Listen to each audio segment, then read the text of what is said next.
ഹരേ കൃഷ്ണ. സർവം രാധാകൃഷ്ണാർപ്പണമസ്തു.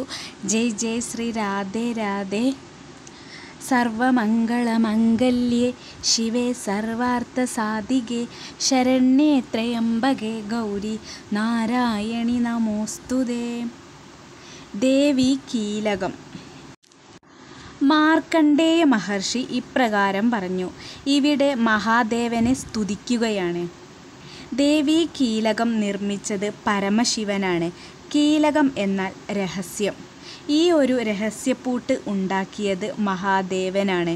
വിശുദ്ധ ജ്ഞാനമായിട്ടുള്ള പരമാത്മാവ്, പരബ്രഹ്മസ്വരൂപം തന്നെയായ ആ വിശുദ്ധ ജ്ഞാനം തന്നെ ദേഹമായിരിക്കുന്ന 3 വേദങ്ങൾ, അതായത് ഋഗ്വേദം, യജുർവേദം, സാമവേദം, ഇവ തൻ്റെ ദിവ്യമായ കണ്ണുകളായിരിക്കുന്ന, മോക്ഷപ്രാപ്തിക്ക് കാരണഭൂതനായിരിക്കുന്ന, മോക്ഷപ്രാപ്തിക്കും ആ മോക്ഷപ്രാപ്തിക്ക് തക്ക സാധന ചെയ്യാത്തവർക്ക് അല്ലാത്ത സ്വർഗപ്രാപ്തിക്കും നിമിത്തമായിരിക്കുന്ന ചന്ദ്രൻ്റെ അർദ്ധഭാഗത്തെ ധരിച്ചവനും ആയിരിക്കുന്ന ആ പരമശിവനായിക്കൊണ്ട് നമസ്കാരം. ഏത് മന്ത്രങ്ങൾക്കും നമ്മൾ ഒരു മന്ത്രം ജപിക്കുന്നതിന് തീർച്ചയായും ഒരു ഫലം ഉണ്ടാകും. അത് ഏകാഗ്രതയോടെ നിത്യവും ജപിക്കുകയാണെങ്കിൽ അതിനൊരു സിദ്ധിയും ഉണ്ടാകും. എന്നാൽ നമ്മുടെ ശാപങ്ങളോ, അതായത് പൂർവ്വജന്മത്തിലോ ഈ ജന്മത്തിലോ ഒക്കെ നമുക്ക് ലഭിക്കുന്ന ആരെങ്കിലും മനസ്സറിഞ്ഞ് നമ്മളെ ശപിക്കുമ്പോൾ അത് നമുക്ക് ഫലിക്കുക തന്നെ ചെയ്യും. അങ്ങനെയുള്ള ശാപരൂപങ്ങളാകുന്ന കീലകം, ഇതിനൊരു പ്രതിവിധിയാണ് ഈ കീലകം. സപ്തശതി പാരായണം, അതായത് സപ്തശതി എന്ന് പറയുന്നത് ഈ ദേവീ മഹാത്മ്യത്തിന് തന്നെയാണ്. ഈ സപ്തശതി പാരായണം അറിയുക. ഇങ്ങനെ ഇത് അറിഞ്ഞതുകൊണ്ട് ഏതൊരാൾ എല്ലായ്പ്പോഴും സപ്തശതി പാരായണത്തിൽ തൽപരരായിരിക്കുന്ന ഒരാൾ എല്ലാ തരത്തിലുള്ള ക്ഷേമത്തെ പ്രാപിക്കുന്നു. ഇത് മാത്രമല്ല, ഈ ഒരു സപ്തശതി പാരായണം നിത്യവും ജപിക്കുന്ന ഒരാൾക്ക് മനുഷ്യന് അതീതമായിട്ട് ഇവിടെയുള്ള ഭൂതപ്രേത പിശാചുക്കൾ ഇങ്ങനെയൊക്കെ ഉണ്ട് എന്ന് ഈ മന്ത്രശാസ്ത്രം വിശ്വസിക്കുന്നു. ഇതിനെ ഇല്ലാതാക്കാനുള്ള കഴിവാണ് ഉച്ചാടനം. ഇത് മന്ത്രങ്ങളിലൂടെയും ഔഷധങ്ങളിലൂടെയും ഒക്കെയാണ് ചെയ്യുന്നത്. തന്ത്രയന്ത്രങ്ങളും ഔഷധങ്ങളും ഒക്കെ ഉപയോഗിച്ചാണ് ഇത് ചെയ്യുന്നത്. നിത്യവും ഈ സപ്തശതി പാരായണം ചെയ്യുന്ന ഒരാൾക്ക് ഈ ഉച്ചാടന സിദ്ധി പോലും കൈവരും എന്നാണ് പറയുന്നത്. ഈ ഒരു സ്തോത്രം കൊണ്ട് മാത്രം സ്തുതിക്കുന്നവർക്ക്, ഈ ഒരു സപ്തശതി പാരായണം കൊണ്ട് മാത്രം സ്തുതിക്കുന്നവർക്ക് ദേവിയുടെ കടാക്ഷം, ആ ഒരു ഭഗവതി പ്രസാദം ഉണ്ടാകുന്നു. ഈ ഒരു ഉച്ചാടനക്രിയയ്ക്ക് ആവശ്യമായ ഔഷധം, മരുന്ന് ഇതൊന്നും അറിയേണ്ട ആവശ്യമില്ല. സപ്തശതി പാരായണം നിത്യമായിട്ട് ചെയ്യുന്നത് കൊണ്ട് മാത്രം ഈ ഒരു ഉച്ചാടനത്തിലുള്ള സിദ്ധി ലഭിക്കുന്നു എന്നാണ് പറയുന്നത്. ഇനി ഈ ഉച്ചാടനക്രിയയ്ക്ക് വേണ്ടി വരുന്ന മന്ത്രങ്ങൾ ചെയ്യാതെ തന്നെ ഉച്ചാടനാദികൾ ചെയ്യാനുള്ള ആ ഒരു സിദ്ധി ലഭിക്കുന്നു. അത്രയും മഹാത്മ്യമുള്ളതാണ് ഈ ഒരു സപ്തശതി പാരായണം, അതായത് ദേവീ മഹാത്മ്യ പാരായണം. ഇത് ചെയ്യുന്നവർക്ക് ഉച്ചാടനാദി സിദ്ധികൾ പോലും ലഭിക്കുന്നു. ഇങ്ങനെ ഏത് തരത്തിലുള്ള സിദ്ധികളും ലഭിക്കുമെന്നായപ്പോൾ, അങ്ങനെയാകുമ്പോൾ അസുരന്മാർക്കും ഈ സിദ്ധി ലഭിച്ചാൽ അത് ഈ ലോകത്തിലുള്ളവർക്ക് തന്നെ നാശം വരുത്തും. അതിനാൽ ഈ ഒരു ശങ്കയെ പരിഹരിക്കാൻ മഹാദേവൻ എന്ത് ചെയ്തു എന്ന് വെച്ചാൽ, ഇങ്ങനെ ഒരു കീലകത്തെ ഒരു രഹസ്യപ്പൂട്ടിട്ട് ദേവീ മഹാത്മ്യത്തെ അങ്ങ് പൂട്ടിക്കളഞ്ഞു. ഇങ്ങനെ അന്യമന്ത്രങ്ങളുടെ എല്ലാ സാർത്ഥകങ്ങളാക്കി നിമന്ത്രിച്ചു. അങ്ങനെ എല്ലാവരും മറ്റു മന്ത്രങ്ങളും ജപിക്കാൻ തുടങ്ങി. ആ പരമശിവൻ ചണ്ഡികാദേവിയുടെ ഈ ഒരു സ്തോത്രത്തെയാകട്ടെ വളരെ രഹസ്യമാക്കി തീർത്തു. ഈ ഒരു രഹസ്യമാക്കിയിട്ട സപ്തശതി പാരായണ പുണ്യത്തിന്, ആ സപ്തശതി പാരായണം ചെയ്യുന്നവർക്ക് ദേവി വാരിക്കോരി പുണ്യങ്ങൾ കൊടുക്കുന്നു എന്നായപ്പോഴാണ് പരമശിവൻ അതിനൊരു പൂട്ടിട്ടത്. അങ്ങനെ അവസാനമില്ലാത്ത ആ പുണ്യത്തിന്, ആ ഒരു പാരായണ ക്രമത്തെ വേണ്ടതുപോലെ ചില നിബന്ധനകളൊക്കെ ചേർത്ത് ആ ഒരു നിയന്ത്രണത്തെ അങ്ങനെ പൂട്ടിവെച്ചു മഹാദേവൻ. ഇനി എന്താണ് ആ കീലകം, അതായത് ആ പൂട്ട് എന്താണെന്ന് പറയുന്നു. മഹാദേവൻ ഉണ്ടാക്കിയ ആ കീലകം രഹസ്യപ്പൂട്ട് കൃഷ്ണപക്ഷത്തിലെ അഷ്ടമി തിഥിയിലോ ചതുർദശി തിഥിയിലോ ഏകാഗ്ര മനസ്സോടുകൂടെ താൻ അത്രയും കാലം ആർജിച്ച എല്ലാ സമ്പത്തും ദേവിക്ക് ദാനം ചെയ്യണം എന്ന മനസ്സുകൊണ്ട് ദാനം ചെയ്യണം. എന്നിട്ട് ദേവി അത് സ്വീകരിച്ചു എന്ന ഭാവത്തിൽ ഇനി ദേവി പ്രസാദമായിട്ട് തനിക്ക് എന്താണോ തിരിച്ചു തരുന്നത് അത് മാത്രം മതി എന്ന ആ പ്രാർത്ഥനയോടെ അത് തിരിച്ചു സ്വീകരിച്ച്, ഇതാണ് ആ കീലകം. ഇങ്ങനെ ഈ ഒരു മനസ്സോടുകൂടെ ഇത് പാരായണം ചെയ്യണമെന്നാണ്. അങ്ങനെ അല്ല എങ്കിൽ ഈ ദേവി സപ്തശതി പാരായണത്തിലൂടെ നമുക്ക് കിട്ടാവുന്ന ആ പൂർണ്ണമായ സിദ്ധി എന്തായാലും ദേവി പ്രസാദം എന്തായാലും ഉണ്ടാകും. അതിന് യാതൊരു സംശയവും വേണ്ട. ഇങ്ങനെ അല്ല എങ്കിൽ ദേവി പൂർണ്ണമായും പ്രസാദിക്കുകയില്ല എന്നാണ് പറയുന്നത്. ഇനി എന്താണ് ആ കീലകം? അങ്ങനെ ദേവിയിൽ നിന്ന് കിട്ടുന്ന ആ പ്രസാദത്തെ 5ആയി വിഭജിക്കുക.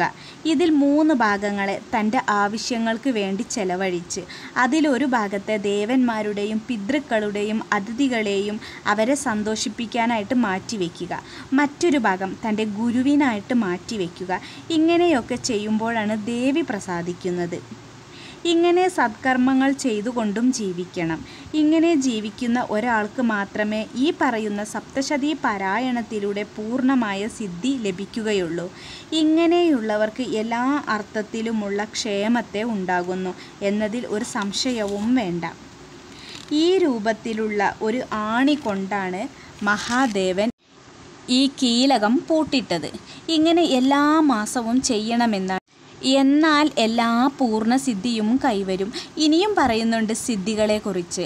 ആരാണോ ഈ സപ്തശതിയെ അങ്ങനെ ചെയ്തിട്ട് എല്ലായ്പ്പോഴും എല്ലാ ദിവസവും സ്ഫുടമായിട്ട് അർത്ഥമറിഞ്ഞ് ദേവിയെ ഉള്ളിൽ അനുഭവിച്ചുകൊണ്ട് ആരിത് ജപിക്കുന്നുവോ അവൻ സിദ്ധനാകുന്നു. അവൻ ദേവിയുടെ ഗണത്തിലൊരാൾ ആയിത്തീരുന്നു.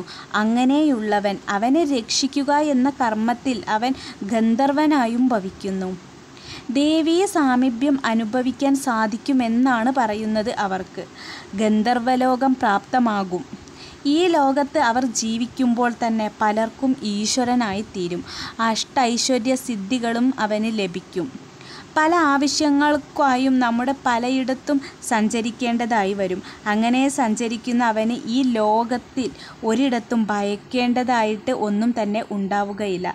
അപമൃത്യുവിന് അവൻ അധീനനായി പോവുകയില്ല. മാത്രമല്ല ആ പ്രാരബ്ധം തീർന്ന് അവൻ മരിച്ചു കഴിഞ്ഞാൽ ആ പരമമായ പദത്തെ പ്രാപിക്കുകയും ചെയ്യുന്നു. ഈ ഒരു കീലക സമ്പ്രദായത്തെ അറിഞ്ഞിട്ട് പാരായണം ആരംഭിച്ചു തുടങ്ങുക. ഇനി അങ്ങനെ ചെയ്യാത്തവർക്ക് ഈ പാരായണം ചെയ്താലും ഈ സിദ്ധിയെ കിട്ടുകയില്ല. അതുകൊണ്ട് അറിവുള്ളവരാൽ ഈ ഒരു പാരായണക്രമത്തെ അറിഞ്ഞുകൊണ്ട് തന്നെ സപ്തശതിയെ ഐശ്വര്യത്തോടു കൂടെ തുടങ്ങേണ്ടതാകുന്നു. സുന്ദരികളായ സ്ത്രീകളെ, സ്നേഹമയമുള്ള സുന്ദരീ ക്ഷമാഭാവം, ഇങ്ങനെയുള്ള ആ സ്ത്രീകളെ, പ്രകൃതിയാലുള്ള സ്ത്രീകളുടെ ഗുണത്തെ, ഇങ്ങനെയുള്ള സുന്ദരികളായ സ്ത്രീകളിൽ അവരുടെ ഐശ്വര്യം തുടങ്ങി എല്ലാം, ഇതിൽ എന്തെങ്കിലും ഒരു ഗുണം ഇല്ലാത്തൊരു സ്ത്രീ ഉണ്ടാവുകയില്ലല്ലോ. അങ്ങനെയുള്ള ഗുണങ്ങൾ കാണപ്പെടുന്നുവോ അത് മുഴുവൻ ദേവീ പ്രസാദത്താലാകുന്നു. അതുകൊണ്ട് അവരും സ്ത്രീകളും ഈ സ്തോത്രത്തെ ജപിക്കേണ്ടതാകുന്നു.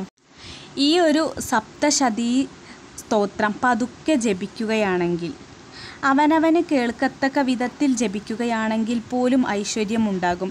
ഇനി ഉച്ചത്തിൽ ജപിക്കുകയാണെങ്കിൽ സമ്പൂർണ്ണമായ ഐശ്വര്യങ്ങളും ഉണ്ടാവുക തന്നെ ചെയ്യുന്നു. അതുകൊണ്ട് ഏത് വിധത്തിലായാലും നിങ്ങൾ ജപിച്ചു തുടങ്ങുക തന്നെ വേണം.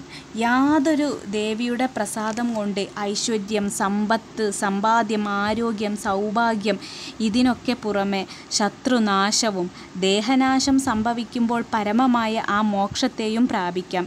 ഇങ്ങനെ സംപ്രീതമാകുന്ന ആ ദേവി ജനങ്ങളാൽ എന്തുകൊണ്ട് സ്തുതിക്കപ്പെടാത്തത് എന്ന് മാർക്കണ്ഡേയ മഹർഷി ഒരു അത്ഭുതം പോലെ പറയുകയാണ്. അതുകൊണ്ട് തീർച്ചയായും നിങ്ങളിത് പാരായണം ചെയ്യുക തന്നെ വേണം. ഹരേ കൃഷ്ണ. സർവം രാധാകൃഷ്ണ അർപ്പണമസ്തു. ജയ് ജയ് ശ്രീ രാധേ രാധേ. ഹരേ കൃഷ്ണ. സർവം രാധാകൃഷ്ണ അർപ്പണമസ്തു. ജയ് ജയ് ശ്രീ രാധേ രാധേ. ദേവി മഹാത്മ്യം. നവാക്ഷരീ മന്ത്രം. സർവമംഗളമംഗല്യേ ശിവേ സർവാർത്ഥസാധികേ ശരണ്യേ ത്രയംബകേ ഗൗരി നാരായണി നമോസ്തുതേ. നവാക്ഷരി മന്ത്രം ആ ഒരു വാക്കിൽ തന്നെ ഉണ്ട് എത്ര അക്ഷരങ്ങളാണെന്ന്. 9 അക്ഷരങ്ങളുള്ള മന്ത്രം. ഇതിൽ ആദ്യം പ്രണവമന്ത്രവും ഒടുവിൽ നമഃ എന്നും ചേർക്കുന്നത് സമ്പ്രദായകമാണ്. അങ്ങനെ വരുമ്പോൾ ഓം ഐം ഹ്രീം ക്ലീം ചാമുണ്ഡായൈ വിച്ചേ നമഃ. ഐം എന്നത് ജ്ഞാനസ്വരൂപിണിയായ സരസ്വതീ ദേവിയെ സൂചിപ്പിക്കുന്നു.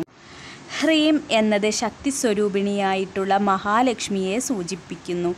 ക്ലീം എന്നത് ആനന്ദസ്വരൂപിണിയായിട്ടുള്ള മഹാകാളിയെയും സൂചിപ്പിക്കുന്നു. ഇനി ചാമുണ്ഡ പദം ബ്രഹ്മദേവിയെ കുറിക്കുന്ന പദമാണ്. ചമു എന്നാൽ സേന.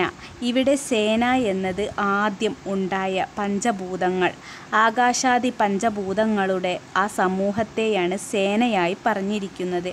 ഇങ്ങനെയുള്ള ആ ചമു ഈ പ്രപഞ്ചത്തെ മുഴുവൻ സംഹാര സമയത്ത് തന്നിലേക്ക് ലയിപ്പിക്കുന്നു. ഇങ്ങനെയുള്ളവൾ എന്ന അർത്ഥത്തിലാണ് ചാമുണ്ഡ. വിച്ചേ എന്നത് 3 പദങ്ങൾ ചേർന്നതാണ്. വിത്ത് ച ഇ ഇതാണ് വിച്ച്. ഇതിൽ വിത്ത് എന്നാൽ ചിത്ത് എന്നാണ് അർത്ഥം. ചിത്ത് എന്നാൽ ബോധം, ബോധസ്വരൂപമാണ് പരമാത്മാവ്. ച എന്നാൽ സത്ത്, സത്ത് എന്നാൽ ഉണ്മ. ഇവിടെ ഉള്ളത് ആ പരമാത്മാവ് മാത്രമാണ്. അങ്ങനെ ഉള്ളതായിട്ടുള്ള ആ പരമാത്മ സ്വരൂപത്തെക്കുറിച്ചുള്ള ബോധം ഉള്ളിൽ അനുഭവപ്പെടുമ്പോൾ ഈ എന്നതുകൊണ്ട് ആനന്ദം. അങ്ങനെ സച്ചിത് ആനന്ദരൂപം സ്വരൂപം, സച്ചിദാനന്ദ സ്വരൂപം എന്നർത്ഥം. ജ്ഞാനസ്വരൂപിണിയായിട്ടിരിക്കുന്ന മഹാസരസ്വതിയായും നിത്യമായിട്ടിരിക്കുന്ന മഹാലക്ഷ്മിയായും ആനന്ദസ്വരൂപിണിയായിട്ടിരിക്കുന്ന മഹാകാളിയായും പ്രകാശിക്കുന്ന അല്ലയോ ചാമുണ്ഡാദേവി ചണ്ഡികേ, ബ്രഹ്മജ്ഞാനത്തിനായിക്കൊണ്ട് ഞങ്ങൾ നിൻ തിരുവടിയെ ഹൃദയകമലത്തിൽ ധ്യാനിക്കുന്നു. സച്ചിദാനന്ദ സ്വരൂപിണിയായിട്ടിരിക്കുന്ന ആ അമ്മയ്ക്ക് നമസ്കാരം, ദേവിക്ക് നമസ്കാരം. ഇതാണ് ഈ ഒരു നവാക്ഷരി മന്ത്രത്തിൻ്റെ അർത്ഥം. ഇത് 108 തവണ ജപിക്കുന്നത് ശ്രേഷ്ഠമാണ്. ഹരേ കൃഷ്ണ.